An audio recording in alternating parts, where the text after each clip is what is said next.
Kita mengatakan bahwa sahabat semua, Anda diizinkan untuk re-upload atau ambil semua informasi tadi, naikkan ke YouTube channel Anda atau ke sosial media Anda. Kalau Anda mendapatkan AdSense, Anda mendapatkan benefit iklan, apapun ambil 100%. Tapi mohon jangan menggunakan nama yang menjadi trademark dari Bosman seperti nama Bosman, Mardigu, Wowi, Sontoloyo, dan lain sebagainya. Anda semua mengerti. Lalu kita melakukan hal yang seperti rutin kita lakukan. Kita memberikan pelajaran-pelajaran yang mungkin lebih spesifik. Kita memberikan julukan kepada orang-orang yang setuju dengan prinsip kita dengan nama New Mind. Sekarang pertanyaan, New Mind itu apa? New Mind adalah yang mereka mempunyai pemahaman terhadap New Economic Model. New Economic Model.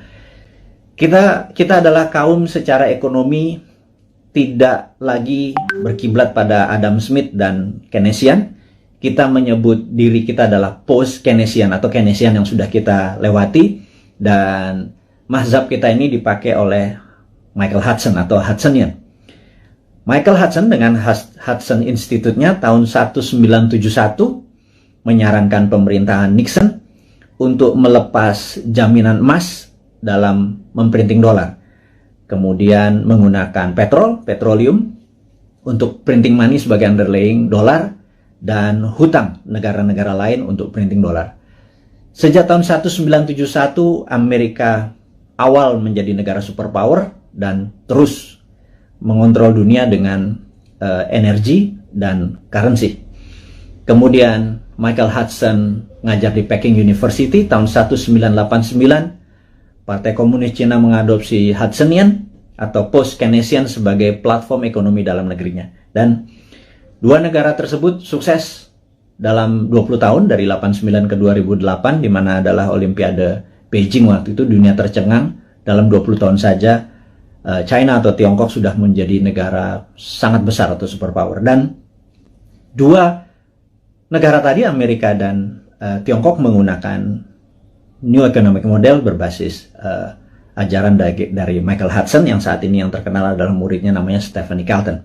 Dan itulah orang-orang yang kalau nanti 2024 kita mendapatkan kepercayaan, mungkin penasihat ekonomi kita adalah Michael Hudson dan Stephanie Kelton yang akan membawa Indonesia menjadi punya model baru, New Economic Model, di mana kita mungkin negara kita tidak ada interest atau bunga lagi, pajak turun gitu ya, berbeda dengan sekarang yang pajaknya naik.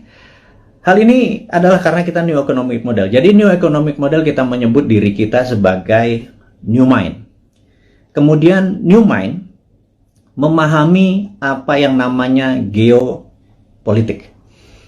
Geopolitik adalah sebuah kekuatan geografi dari negara kita untuk kekuatan berpolitik terhadap negara-negara lain. Jadi saat ini misalnya kekuatan geografi kita untuk politik untuk menekan Singapura, menekan ASEAN, menjadi kekuatan di tengah, memanfaatkan Selat Malaka untuk keuntungan ekonomi. Saat ini tidak dilakukan selama 20 tahun pemerintahan yang ada. Kenapa saya sebut 20 tahun? Karena 20 tahun adalah ukuran yang harus kita patokkan. Jadi Dubai dibangun dalam 20 tahun, Beijing dibangun 20 tahun, Tiongkok, kemudian banyak negara yang dalam 20 tahun menjadi negara besar. Jadi kita tanya sekali lagi, Ibu Mega, alhamdulillah Anda sudah 3 tahun menjabat sebagai presiden ke-5, kemudian Pak SBY selama 10 tahun, terima kasih Anda sudah 10 tahun membawa negara ini. Kemudian terakhir adalah saat ini Pak Jokowi dengan 7 tahun, jadi total sudah 20 tahun. Pertanyaan dari kaum New Mind kepada Anda semua yang kami menganggap tidak berbeda haluan ekonominya, kita bicara ekonomi dulu ya, adalah tidak berhasil membawa Indonesia untuk menjadi negara superpower. Dan kemudian tahun 2024 ada 3 informasi yang kita bisa share. Nomor 1 adalah ada isu bahwa akan diperpanjang 3 masa jabatan. Jadi incumbent bisa men-challenge lagi dirinya, dan di sini saya ragu apakah nanti tahun 2024 Anda menang juga gitu ya. Tapi nggak apa-apa, itu adalah fair fight. Jadi kalau kita nih kaum New Mind mendadak nanti challenge-nya dengan incumbent, mungkin menarik karena kita menang atau kalah pun dari yang the best gitu ya. Kemudian ada isu kedua, yaitu tidak 3 kali masa jabatan tetapi ditambah 3 tahun. Seperti halnya waktu itu FDR, Franklin Delano Roosevelt, karena Perang Dunia Kedua terjadi di Amerika, dia harus memperpanjang jadi 4 kali. Jadi satu-satunya presiden yang 4 kali masa jabatan dikarenakan di extend jabatannya. Jadi minta di extend 3 tahun karena mungkin tahun 2020, 2021, 2022 masa pandemi ini tidak perform, jadi minta jabatan 3 tahun. Dan baik itu jabatan 3 tahun ditambah, walaupun nanti 5 tahun lagi, atau 3 kali masa jabatan, itu keduanya harus MPR putuskan dan DPR. Jadi saya yakin Anda bisa lakukan karena DPR saat ini sudah Anda kuasai, ditambah PAN bergabung, jadi udah 82% suara Anda. Pasti Anda bisa ubah ini semua semau-mau dan sependapat Anda. Nggak apa-apa. Itu free fight, itu pasar bebas, itu adalah demokrasi, kita nggak perlu marah selama ini adalah kemufakatan dari beberapa pejabat di atas sana. Jadi selama kita bisa bertanding nanti di 2024, ya kita nggak apa-apa juga, mau itu 3 kali masa jabatan, tapi ya kalau diperpanjang 3 tahun itu berbeda gitu ya, kita akan bertemu di 2027 gitu ya. Nah, dengan masuknya PAN, kayaknya konstelasi politik bergeser. Apakah PAN masuk kabinet seperti informasi yang kita ketahui? Apakah Pak Zul masuk atau Mas Trisno Bahir masuk? Mungkin Menko Kesra, saya nggak tahu. Saya cuman mengira-ngira aja. Kemudian Pak Hadi, Panglima kita yang mendekati masa pensiun, apakah dia masuk kabinet? Atau penggantinya di Panglima bisa Pak Andika? Dari darat, kalau ini merasa darat lagi mungkin Angkatan Laut yang masuk, dan Pak Andika bisa juga digeser ke BIN. Apapun itu, tujuannya saya tahu bagaimana, atau kita tahu bagaimana membuat negara Indonesia ini berdaulat. Saya tidak menentang, atau kami New Mind tidak menentang. Yang jadi pertanyaan adalah apakah kalian bisa membuat negara Indonesia menjadi negara superpower di tahun 2045 atau 24 tahun dari sekarang. Jadi apapun itu, kita lihat langkahnya hanya menaikkan pajak, kemudian berhutang, dan membangun hal-hal yang menurut beberapa orang tidak produktif. Kalau jalan tol, infrastruktur, oke lah. Walaupun dalam sebuah buku, yang saya lupa currency, saya nanti inform. Si Bolat ini, dia menyatakan bahwa jangan mimpi membangun negara hanya bersandar pada infrastruktur, jadi harus holistik. Jadi ada infrastruktur statis, infrastruktur dinamis, dan saat ini dianggap hanya infrastruktur statis yang diam seperti jalan tol, jembatan, pelabuhan, dan lain sebagainya.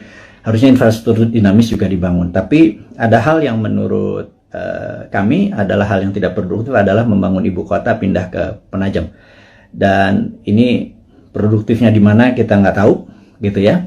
Tapi yang jelas itu bukan hal yang penting, karena bagi orang seperti saya atau kaum New Mind ini yang sangat percaya pada kedaulatan sebuah bangsa, Penajam itu sangat lemah sekali jika ada serangan dari negara lain. Karena sisi utara ada Malaysia, Sarawak, di mana pangkalan militer Malaysia terbesar adalah di utara Kalimantan, di Sarawak. Kalau menyerang Penajam kurang dari setengah jam, bawa bom pesawat pembom rata tanah, dan kita nggak punya perlindungan sama sekali. Jadi saya pikir membangun Penajam, membangun ibu kota, nomor satu adalah harusnya membangun pangkalan militer terlebih dahulu. Pangkalan angkatan lautnya digeser dulu, pangkalan angkatan udara digeser dulu, kemudian darat dan kepolisian harus dipersiapkan dulu, infrastruktur harus disiapkan dulu, baru ibu kotanya. Jangan dibangun gedungnya dulu. Begitu saya jadi presiden nanti tinggal dibom sama Malaysia, kan gerah kita. Jadi saya rasa sudahlah, jangan nanti jadi hambalang. Penajam itu lupakan. Ini saran dari New Mind. wahai yang terhormat kepala negara, jangan dilanjutkan. Kita mengutamakan adalah masalah pandemi dulu gitu ya. Nah, kita masuk ke topik berikutnya adalah, masih topik yang pertama adalah yang jelas YouTube channel kita kemudian diserang lagi berkali-kali sampai kita bingung. Maksudnya bingung nih gini, kita kan punya channel di Santara dengan tagline UKM menang, kemudian Dinaran Official dengan tagline Rupiah menang. Kalau Bosman Mardigu tagline-nya adalah Indonesia menang. Jadi kita memasang cerita, karena selama di takedown tidak boleh upload, kita menaruh informasi di Dinaran Official dan di Santara. Kemudian begitu kita boleh lagi memasang, kita memindahkan informasi di Dinaran tersebut official ke Bosman Mardigu, dan itu di takedown juga. Itu kita heran, berarti memang YouTube kita memang ditarget gitu ya, sampai kita kebingungan. Karena apalagi yang ditarget, karena benar-benar kata-kata yang kita taruh, bahkan jualan emas, jualan dinaran, akan mempromosikan emas sebagai alat bayar atau bukan, sebagai alat tukar, itu pun di take down. Jadi kita pikir kita akhirnya diserang lagi. Kali ini menarik, katanya kita melanggar konsensus WHO. Kita ngecek langsung video mana yang melanggar konsensus WHO. Ternyata di salah satu video, nggak di salah satu, ada 5 video kita tentang BPOM dan vaksin dan COVID. Di situ kita terang-terangan mengatakan kita mendukung vaksinasi, tetapi kita lebih mendukung terapi imunitas. Alias, mereka dites titernya dulu, dimana kalau titernya 150 ke atas atau 200 ke atas, tidak usah vaksin karena antibodinya tinggi. Jangan semua orang dihajar titernya rendah atau tinggi, dihajar semua pakai vaksin, sehingga terjadi pemborosan. Dan menurut kita ini, ada 400 juta vaksin udah dibeli, jangan-jangan dengan 50 juta kalau kita selected mereka yang titernya di bawah 150 antibodinya itu yang divaksin, maka jangan-jangan 80% penduduk kita yang di kampung-kampung sana yang hanya makan tiwul, hanya makan jagung rebus, terus ngopi, terus ngakak-ngakak tuh titernya pada tinggi semua karena bahagia semua. Sementara yang bermasalah nyara orang di kota dan pejabat-pejabat, terutama politikus yang titernya rendah walaupun makannya enak, mungkin karena duitnya nggak halal kali ya. Mereka-mereka yang dikasih vaksin gitu. Nah, ternyata kita mempromosikan imunoterapi atau terapi imunitas itu dianggap melanggar konsensus WHO. Dan kita di take down lagi. Jadi kita mulai mempelajari apa sih konsensus WHO. Ternyata konsensus WHO itu adalah vaksin itu suggested, atau dalam bahasa Indonesianya vaksin itu disarankan. Sementara kayaknya nih ya, pemerintah kita kayaknya, sekali lagi ya, mohon maaf nih, kayaknya kalau Anda marah, Anda geeran, atau Anda baperan. Kalau baperan jangan jadi pejabat ya. Jadi kayaknya di Indonesia vaksin itu mandatori, diwajibkan. Sementara WHO hanya suggested atau menyarankan. Jadi di sini kita ada sedikit pertanyaan, kita tidak melanggar konsensus WHO, tapi mungkin melanggar mandatori atau perintah dari pemerintah saat ini. Sekali lagi, kita bukannya tidak mendukung, tapi kita punya preference. Karena sahabat saya, seorang profesor yang saat ini mengajar di Cornell University, beberapa minggu yang lalu, mungkin beberapa hari yang lalu, 3 minggu yang lalu, mengatakan kalau vaksin adalah sebagai single bullet proof untuk menang melawan COVID, itu halu. Jadi dianggap delusion. Jadi menurut beliau, kalau kita menganggap atau kita berpikiran bahwa untuk menang melawan virus corona ini, vaksin adalah satu-satunya single bullet proof, itu delusion. Jadi itu kata-kata sebenarnya cukup sadis gitu ya. Karena sebenarnya ada banyak cara untuk selain vaksin. Taliban itu nggak pakai vaksin, nggak pakai masker tuh, nggak ada yang satupun yang kena. Apa Taliban, apa COVID-nya takut sama Taliban? Itu aja berpikir sangat sederhana. Nah, jadi sahabat semua, akhirnya kita singkatnya adalah di take down forever, permanen. Jadi mendengar hal itu terjadi, RIP, rest in peace, kita dalam waktu 4 jam langsung membuat Bosman Mardigu official.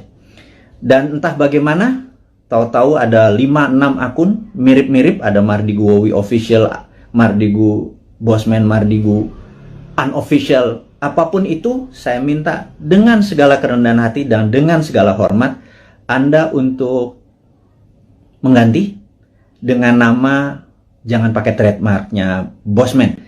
Sekali lagi saya dengan hormat memohon Anda untuk mengganti, karena saat ini orang begitu membuka akun tersebut menjadi tidak terdistract ya dengan penampilan Anda tersebut.